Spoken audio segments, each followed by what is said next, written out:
So I had been sick for a few weeks, so while I was recovering, I decided to tackle some projects.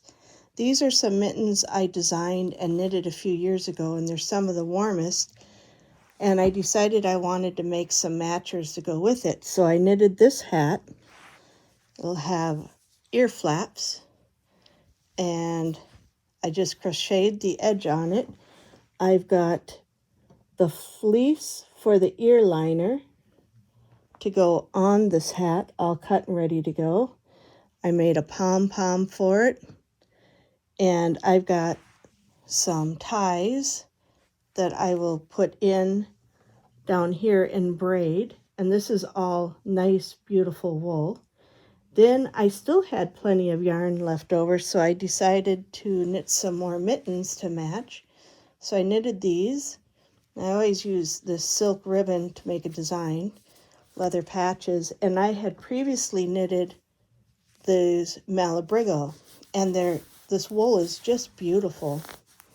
So I decided, I had cut out some fleece liners for the mittens. I decided that this here fits so perfectly that I'm going to use the Malabrigo knitted mittens as liners for the new mittens that I just knitted.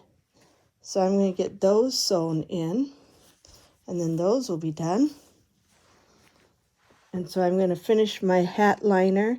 And then I also have these fiddlehead mittens that I knitted that I've never put any liner in. So I'm going to do some kind of liner. I thought about washing this to get it to felt a little bit, but I don't know if I want to do that. And then another project I did was I had some more yarns. I knitted another pair, and this is lamb's wool.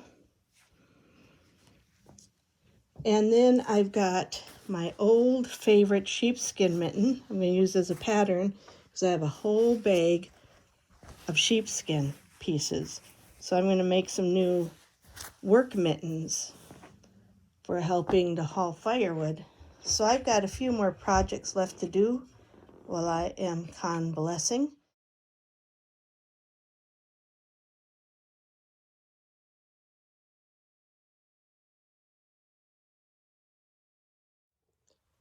So this is my sheepskin gloves patterns, and I can use little bitty scraps, or I've got some bigger chunks yet that I can do some big cuts. So I might try with some of the, look through my bag, I got a whole coat. So I picked out the smallest pieces from my coat. Always want to start with the smallest you can. I can get 2 of these rims, or cuffs, not rims. I can get 2 of these cuffs from this piece.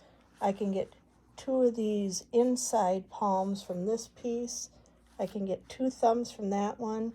And I have 2 pieces here for the top outside. I just reverse what I'm going to cut out. Some tidbits about making sheepskin mittens. There are patterns all over the internet of all different types. This is just a pattern from a loved pair that I cut apart and made a pattern of. Now typically when I am cutting out a pattern, I will have drawn my pattern onto the sheepskin, and I will use a razor like so and very carefully cut against my line. Should never have the razor going towards you. And the reason why I do this as compared to cutting it out is because I preserve the fur, the sheepskin. Compared to, let's say you take a scissors like this and you just cut it, you're going to lose all this fur that you just cut into. Another thing you can do is you can take a very sharp scissors so that you're getting it in here, so it's under the fur, right against the skin, and you will again preserve the fur and not lose it. So that can be time consuming when you're cutting out your mittens let me get some room here, to conserve all the fur you can. The other thing you really want to do when you are sewing this together, and I use Glover needles, which have this razor blade at the end, and I've got lots of different sizes. But when you're sewing this, you want to make sure that you're not just sewing it like that with the fur sticking out. Constantly pushing that fur in, trying to push only the skin together here. And what that will do is that will give you all of that nice sheepskin inside for warmth, compared to if you were to just sew it like that, then you might as well just cut that off because it's out of the mitten. So always make sure that it's in. I do have a sewing machine. I can sew with these, but I don't, because I find it's easier going around a lot of these intricate corners just by hand. And it's just a constant pulling that. I put my needle through, I pull the thread, and sometimes I'll back stitch to hold a knot if I've got to set it down to go tend to something else. And that is what I do for sewing these. I've got what I consider a medium pair cut out here. I've sewn a smaller pair. And then I've sewn my husband a larger pair, which I re-sewed an entire mitten because he had a fight with the snowblower, lost. And this got in the mitten, and I see there he's got a boob on there. This is 40-year-old sheepskin, so it's not really heavy duty. And then sometimes to decorate, like I just folded these seams down to decorate, I have very thin Glover needles that I'll go just under the skin and do some embroidered work. But since the sheepskin is quite old and fragile, I just cut out what I could for making some mittens for just some day use. I've also cut some boot liners out of this. And so if ever you're at a garage sale and you see an old sheepskin jacket for just a few bucks, get it, take it apart, and there's lots of things you can make with it.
So I did finish my mittens, and they fit nice and snug, a little too snug, so they turned out good. Normally I would fold this cup over, but they're very nice and warm and hardy.